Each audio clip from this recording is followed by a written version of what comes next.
Hey friends, welcome to the Publish, Promote, Profit podcast. I'm Rob Kosberg, and every week I show you how to use a best-selling book to grow your income and your impact. And if you're interested in having your own best-selling book, I recorded a short video explaining our trademarked process at beginmybook.com. All right. Hey, welcome everybody. Rob here with our Publish, Promote, Profit podcast. Got a great guest for you. As always, and excited to talk to Dr. Randy Ross. I think you're going to love Randy. He's a compelling communicator. He's the best-selling author of multiple books. His most recent one, Hope Rises, Make Your Life, Love, and Leadership Soar. Randy works with and has worked with brands like GE, McDonald's, Panasonic, Cox Communications, Chick-fil-A, Keller Williams, Intercontinental Hotel Group. I must say several of these I am intimately familiar with, both from the standpoint of I worked for the Intercontinental Hotel Group when I was a bellman as a teenager. And of course, Chick-fil-A I get to as much as possible. So Randy works helping people, these groups, find a new passion and a purpose in their work better together as teams, and have greater influence and impact. And so Randy, welcome. Thanks so much for being on the podcast, and great to have you on, my friend. Well, thank you, Rob. It's a pleasure to be with you. We're looking forward to sharing with your audience. Yes. Well, excited about that. You know, my audience is primarily business owners, experts, coaches, consultants, that kind of thing. You have worked with very, very large organizations, but you work with individuals. So talk to me a little bit about like your magic, your expertise, who, like, for example, your last book, who is it for, and kind of what that's a lot of questions in one, isn't it? Kind of what your process is. We'll get to that at some point, but talk to me about who you serve, what you do. Yeah, sure. So ours is a leadership development content concierge sort of group. So we pride ourselves on being able to help organizations address some of the most critical challenges that they face, those being, of course, crafting a compelling culture where the environments inspire people to bring their best to work every day. We talk about culture, we talk about employee engagement, we talk about leadership dynamics and team collaboration, we talk about conflict resolution, all those things that help to create a relationally rich environment. Because you and I know, we know that people flourish, they do the best work when they love what they do and they enjoy doing it with the people they enjoy doing it. Yeah. So we help organizations craft relationally rich environments. And the whole journey began, I eventually want to talk about this last book, but the journey began for me. I've always enjoyed helping people sort of gain a sense of their purpose in life, find more meaning and fulfillment in their work. So I kind of pride myself on being a person who brings practical wisdom and needed hope to help organizations solve the biggest challenges that leadership faces, the marketplace experiences, and help them find some solutions for the people side of the business. Right. So several years ago, I wrote a book entitled Remarkable. And a friend of mine was the vice president of marketing at a small little chicken sandwich group called Chick-fil-A. And the funny part about it, 37 years ago, he graduated from the University of Georgia on a Saturday morning and started working for Chick-fil-A on Saturday afternoon. Well, they're closed on Sunday, so. He worked a half a day and then he got the next day off. But David just recently retired from Chick-fil-A.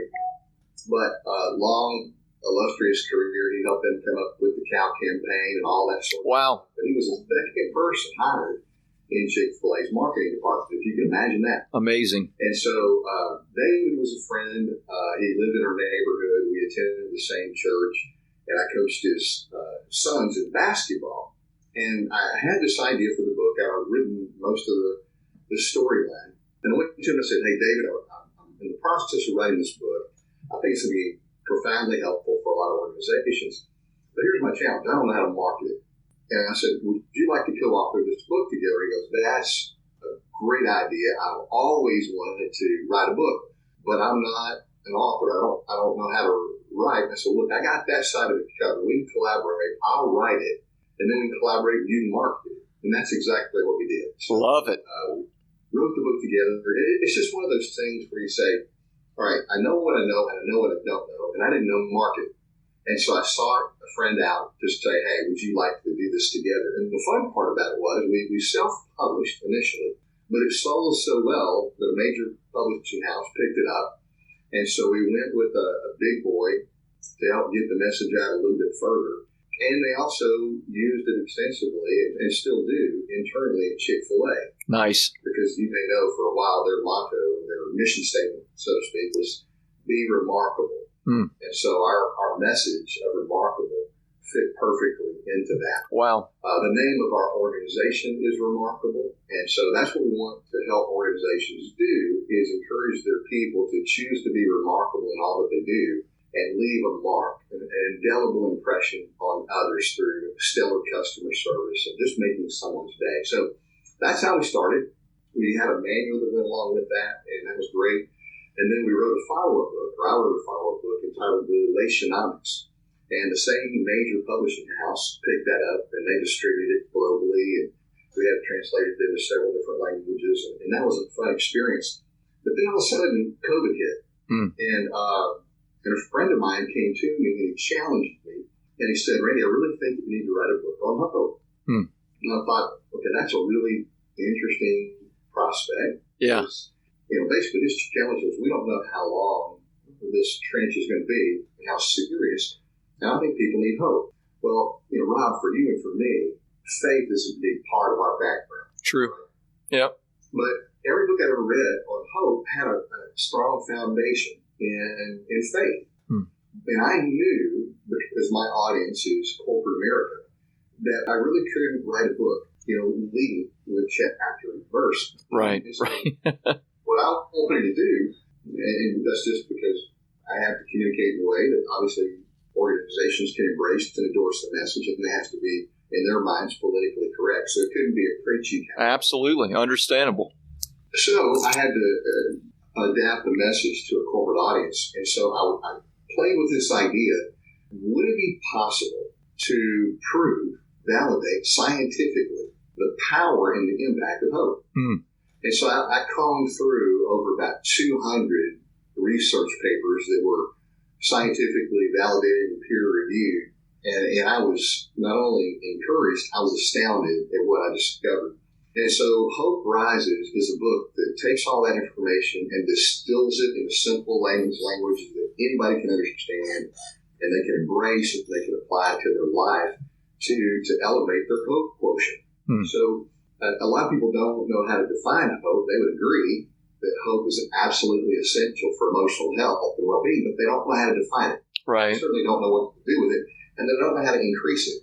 So we break it down, we define it, we deconstruct it, we put it back together again, and then we give people some practical ideas on how they can elevate their hope. And that's what this last book was about. But here's how it ties into you and your group, because I wanted to get it to market quickly. Yeah. I wanted to get it to market quickly was number one.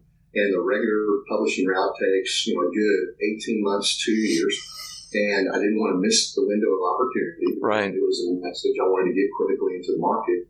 And two, because I wanted to retain the rights. And you talk a lot about that. Yeah. In publish, promote, and profit. And I'm so glad I did. I'm so glad that I retained the rights to the content, because now, as you know, we're getting ready to re-release the book. Yeah. And that would have been a nightmare to have to try to negotiate that with a major publisher. So we can pivot. We can do what we want to do. The content is ours. Yeah. And we've developed a lot of programs that surround that. And so it's just been a great experience working with you and your team. Appreciate the support that you provided. Oh, well, thank you, my friend. Thanks for saying that. Connect the dots for me on Hope Rises to Remarkable and how your organization works. Now, sometimes people write a book that isn't always directly connected with what they do, but I sense that Hope Rises is just as much connected to what you do as Remarkable. So connect those dots. What does that look like when it comes to you serving your ideal client? Yeah. Well, so our ideal client is anything from a local mom and pop shop that just wants to improve their services, improve their culture, to some multinational groups that we have the privilege of being able to work with. And it's all about helping to grow leaders. That's what we do, because, those in the corporate world, they know that people don't quit jobs. They quit on leadership. Right. or to say it more specifically, they actually quit on cultures. When an environment is not conducive for their personal growth and development, when a company doesn't spend time trying to understand how can we connect everyone's personal passion to the corporate objectives, then what happens is you create a toxic environment. And a lot of times you'll see leaders who are elevated to positions of leadership because either A, they were an individual contributor that was stellar or a subject matter expert, right? Or they've had the experience and they've had the success.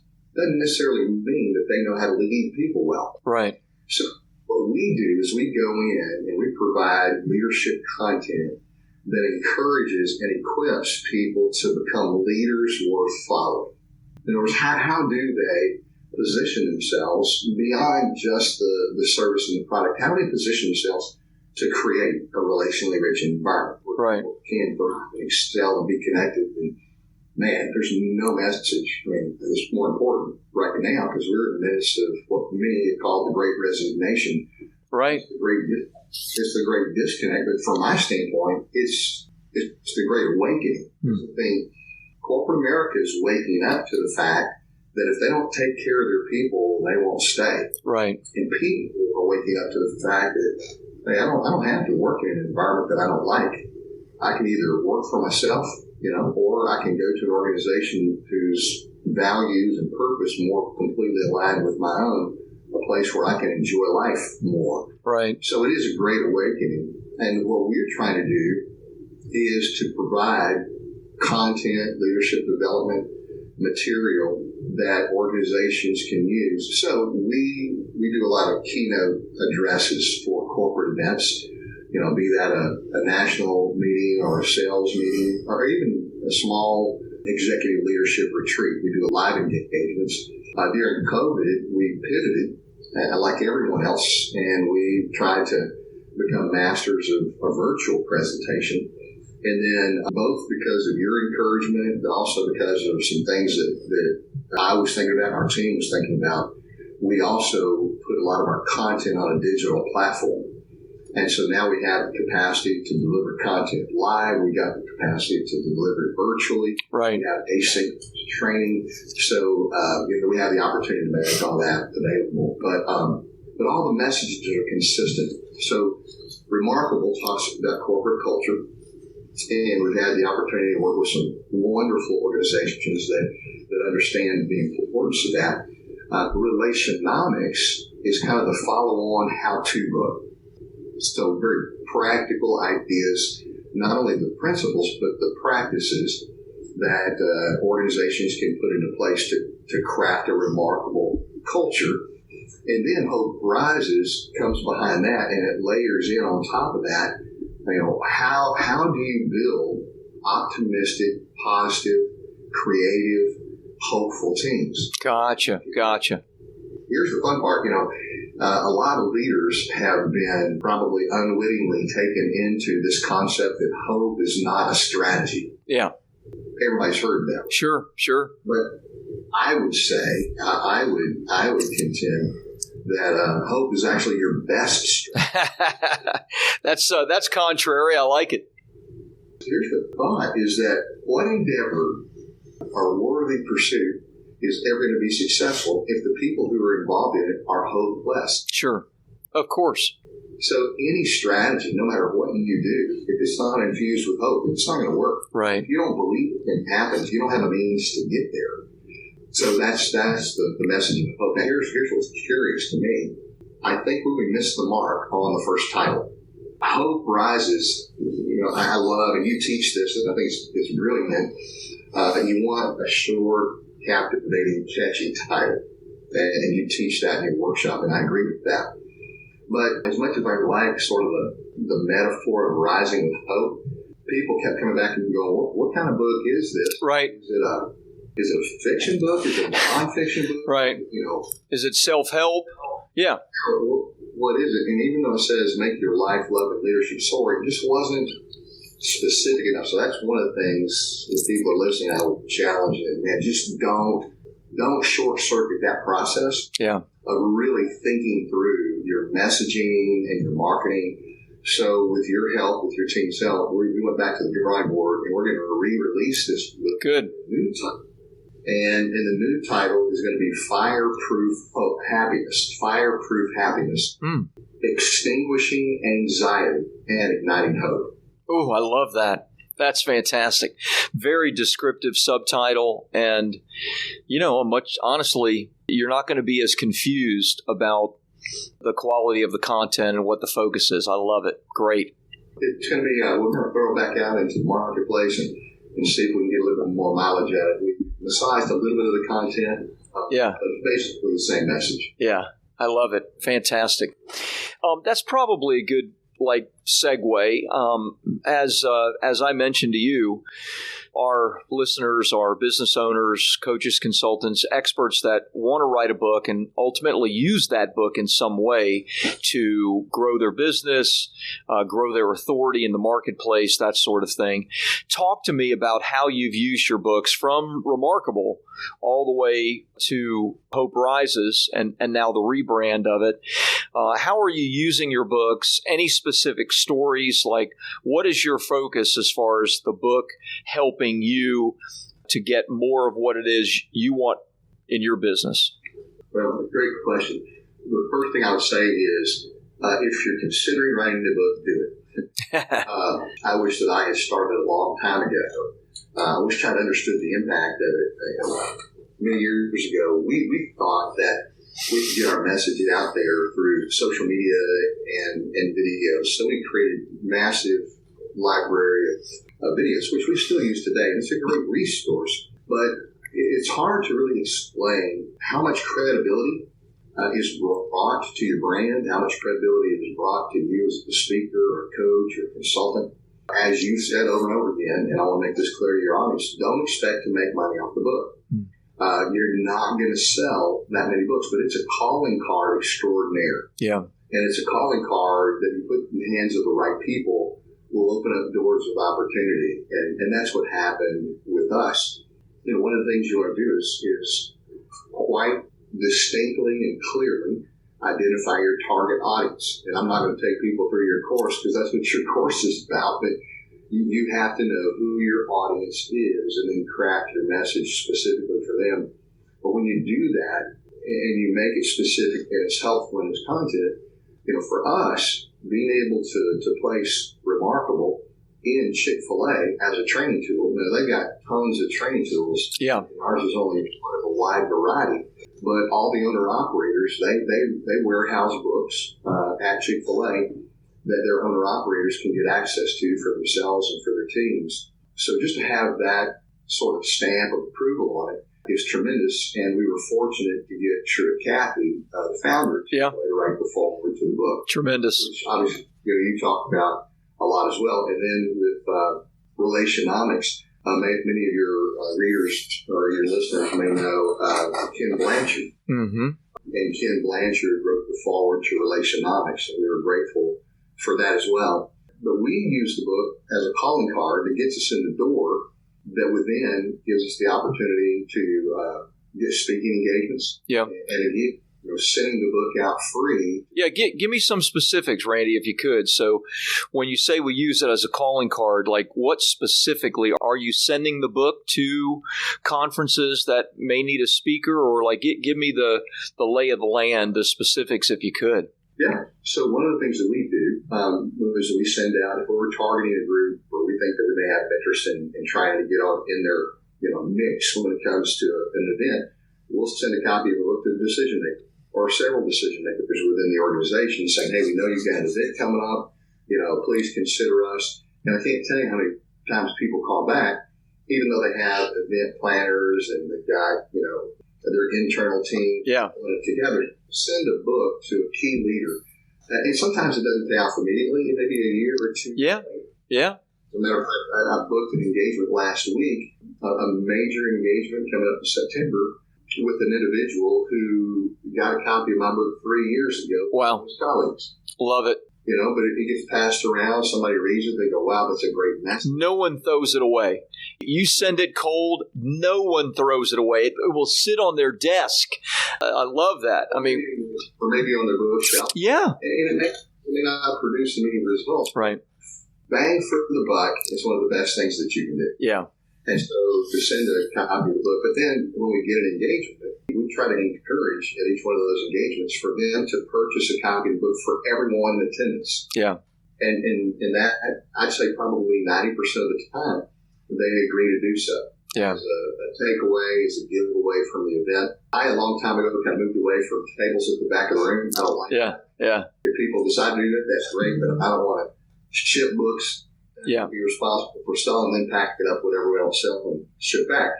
So if they don't purchase them for everybody in attendance, we just tell them they can get them online. And people will do that. Anybody who's going to buy a book at the back of the room typically is going to buy it online as well. Yeah. But then, can I give you a suggestion there? Yeah. What you could do is you could set up, and you may already do this, but you mentioned buying it online, but what you could do is you could set up your own, personal funnel web page, give them a discount code on that and say, if you set up one of those text things where you can say, text HOPE to 353535, you'll get a discount code where you'll get 50% off the book. Do it right now. Now you collect all their information and they buy directly from you, so you don't have to share any profits with Amazon. So, Amy Dix just spoke in Nebraska. She had 3 speaking engagements. I talked to her this morning. She does that. She sold a ton of books without having to, bring 500 copies of her books, to travel with her. Anyway, just a thought there. Yeah, absolutely. That's a great thought. Then from there, we, in this latest book, one of the tidbits that I picked up from you through your training, at the end of each section, there are 3 sections in the book. At the end of the first section, we encourage people to go to our website and download some free worksheets where they can create their own life purpose statement. Love it. That's one thing. And then it gives them an opportunity in the second section to take an assessment that we created, which is called the Hope Rises Assessment, which is a very interesting and unique view at what their current hope quotient is. It's good. And then they can go and order that online through our website. And then lastly, in the very end, at the end of the book altogether, if they want to go through, we've got over 7 hours of content. It's a lot of content available that we've created through our digital program. We've just now rebranded all that for the new book launch. It's called Fireproof Happiness. Yeah. And they can go online and get a discount to get access to all that content, because if they've read the book, they get a 20% discount on that content if they want to enroll in that online program. Love it. All that just ties together, and it's worked out real well for us. Well, you're using the book in some fantastic ways. I love what you said, not just the end, which is about taking people from the book back to you, where they get some free resources. I love the assessment, by the way. Oh, fantastic idea. People that will fill that out will, be quite a ways down the path to buying into, your methodology and all of that. So I love that. But even what you stated about how the book got you a major speaking engagement 3 years after the book had been passed along, having a system set up to where you're sending books out on a regular basis for speaking, for media and PR, for lead generation will always pay off. You will reap what you sow. And if you sow your best credibility tool, you'll reap rewards, even maybe 3 years later, as you express. So that's beautiful. Thank you for sharing that. Absolutely. It's writing is a discipline, but it's a lot of fun. when you have something to tell the world, then it's definitely a powerful medium to do that. Yeah. Totally agree. Awesome. Well, let's give some links to our listeners. Where can they go to learn a little bit more about you? Where can they go, maybe to take this assessment, or let's give them the website and let them connect. Sure. Well, probably there are 2.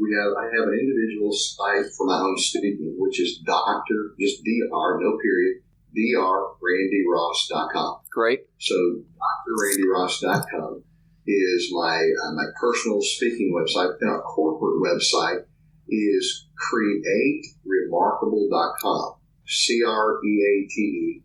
remarkable.com. And that tells a little bit more about what we do as an organization and how we can provide a lot of that leadership development content for teams who may be interested in growing to have a better culture, a more relationally rich environment. Love it. Love it. Well, the companies that you have worked with and certainly from Remarkable on have some of the best cultures I have ever seen, not the least of which is Chick-fil-A. Just amazing, amazing stuff. So thanks for that. Obviously, people know where they can get the books. They can always get the books on Amazon, but certainly go to the websites first and check that out. But Randy, thanks for being on with us. Great to have you on, my friend. Congratulations on all your success with your books. Thanks, Rob, and thank you for your support, and kudos to your team because y'all done a great job for me. Thank you. Hey, thanks for listening in on the Publish, Promote, Profit podcast. If you enjoyed it, please take a minute and like and subscribe to the podcast because every week I bring you either great guests or great teaching to help you to grow your income and your impact with a best-selling book. And if you're interested in having your own best-selling book, check out my short video which explains our trademark process at beginmybook.com.